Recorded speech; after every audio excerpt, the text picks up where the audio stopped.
on the future of the web. It's The Loop.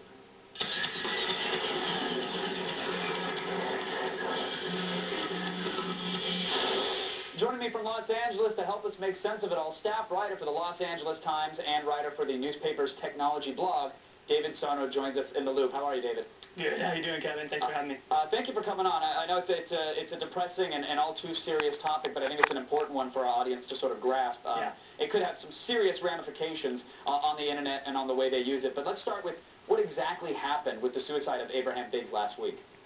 Well, I can tell you the best I know because as often happens on the internet when there's something bad, a lot of the records kind of get erased and taken down. So Sure. I'm reconstructing it the best I can. But what appears to have happened was that this young man, Abraham Biggs, posted a link on a bodybuilding message board that he it was his go-to web community, so that he went to a lot and posted on. And the link was to this Justin TV channel, web video channel. And what he basically said was, you know, if you want to come see what it looks like for someone to OD, then come watch this video. And what happened next would may diverge a little bit from what you've heard in some of the media reports, which is that, you know, this started at really late at night, 3 a.m. or something, and from what I can tell, he took the pills pretty quickly, and pretty soon after that he was conked out. After that, what people were seeing on his video chat was essentially, you know, an image of a young man on his bed with his back to the camera, and it looked like he was sleeping. Right, and we should point out that Biggs had actually made claims that he was going to do this before. Some people thought he was crying wolf, others went to bed thinking clearly this is a joke. They woke up the next day, and that's when they noticed that it might be a more serious situation. Right. And some of our viewers may not even know that Justin TV is a live streaming web service, which means you fire up a webcam or a portable device, and you're sort of broadcasting your reality live to the masses, and they claim that the users police the site themselves, David, but can they, I mean, some people are pointing the finger at Justin TV. I mean, can they be expected to monitor every live stream, and to that point, should they be expected to? I really don't think so. I mean, with sites like Justin TV and YouTube and really any other large sites where users have control, you're talking about thousands, tens of thousands, hundreds of thousands of things going on at one time, and that's not how you deal with emergencies. Emergencies are a relatively rare situation, so rather than trying to monitor everything at the same time, what you have to really try to do is make it easy for people to call the authorities in the case of an emergency. They have to be able to press a button. It's like, you know, if you're in a building and there's a fire, you pull the fire alarm, Sure. or if you're on the subway, you press the emergency button. So I think that that's the best that people can do, is give people a way to call for help. Well, David, to that point, with the relative anonymity that most of these sites offer, I mean, not specifically Justin TV, but so many forums and message boards, they offer the ability to sort of be as transparent as you'd like. Does this have any ramifications on that? Should we be worried that the anonymous corners and areas of the internet will now be sort of broadcast so people can pull that fire alarm and say, here's the person who pulled it inappropriately, or here's the person who needs some help? Well, you know, I think a lot of it, as with anything in a free society, comes down to the responsibility of the individual. And I know I don't want to have my every move monitored and judged and decided if it was right or wrong. Right. And I think that people have to, through education and awareness of these kinds of things, have to develop a collective sense of what is right and wrong, rather than having some outside source tell you all the time. And ultimately, the people watching did have a sense of right. They banded together, they got the info, they had the authorities show up to his place. But there were those people that, rather than ignore a cry for help or reach out, they goaded him. They said, do it. You know, there are reports of people egging him on to commit this act. Should those people, are they in any sort of legal threat now? Could there be ramifications for their actions? I don't think that there are going to be legal ramifications because, again, there was so much confusion in this circumstance where, there was the suggestion that maybe he had a history of faking things or hoaxing. So a lot of people weren't sure whether this was real, and even the people that may have had an idea that it was real could say that they thought it wasn't. So you really have to have a direct part in this kind of situation in order to be held liable. But that doesn't excuse some of those behaviors, and I'm sort of a personal believer in the idea that anonymous hating online is a real scourge of, web culture, and that the less of that we can have, the better. Certainly. David, we're almost out of time, and it's such a huge topic. I'd love to continue with this, but I would like to get your takeaway from this incident. I mean, some people say that the internet failed Abraham. Others say, hey, look, in the end, they banded together. Ultimately, they could have even saved him. What say you with regard to that?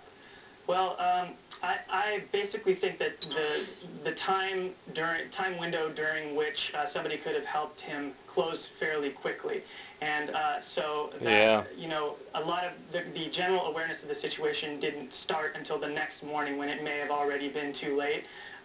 But the key thing to think about is that most of what people saw was a video of somebody lying in bed, and that's not what you might think of as a smoking gun situation where you would be spurred to action immediately. So there was a lot of confusion. It wasn't clear what was happening, and so I think that that's kind of the general takeaway on this one. All right, David, I want to thank you so much for coming on the loop. Thank you for keeping us informed on that. And for our viewers, if you want more information on suicide prevention, you guys can visit suicidepreventionlifeline.org. All right, stay with us. We will be back after the break, everybody. Yeah, that was a good one. Check out the cool opening this weekend, brought to you by It's been interesting that G4 would mention it because somebody dying, and G4 seems to just not talk about it too much, except in the case of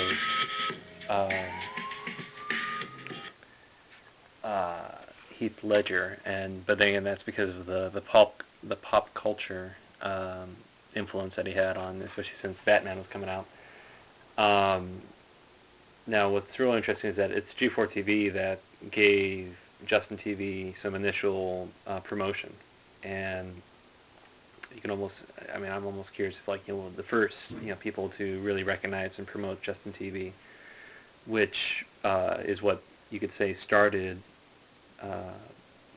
JTV on to its growing success, and then accessibility by so many people around the country and around the world. Now, it's almost like a Twilight Zone episode in how the circumstances and the ingredients come together and play out in unique circumstances, and how and really what you see is the fears of some being brought to life, and you kind of worry and wonder well, what does this mean? What's gonna will other people do this in the future? This and that. Well, considering how there's already video out there of terrorists hurting, beheading, killing people, not to mention the video of bombs going off, and this is in fact all preceded by the movie Faces of Death, the movie series Faces of Death, where it's just bizarre things that you would not normally see because of standards and practices and keeping such images and such things out of the the public eye. So what is people egging on? Well, because some people just are not aware, and those people who did egg on, if anything, they are likely kicking themselves or really taking a step back and thinking about what they did, what they may have participated in, and just thinking, well, do I need to reassess my behavior and what I'm going to do? And the other thing to keep in mind is that internet culture is information flowing. It's liquid. It's flowing. Information, things happen in one place, it's going to trickle down, it's going to move and flow to another place, and people are going to become aware of that. So I don't think that you're going to see negative ramifications like within the internet culture itself. You'll see possibly some positive ramifications, and this is also one of those things that will likely echo throughout or into future time because of what happened. So I think that would be the positive, outcome of that, is that there will be, this the thing is going to come up over and over again.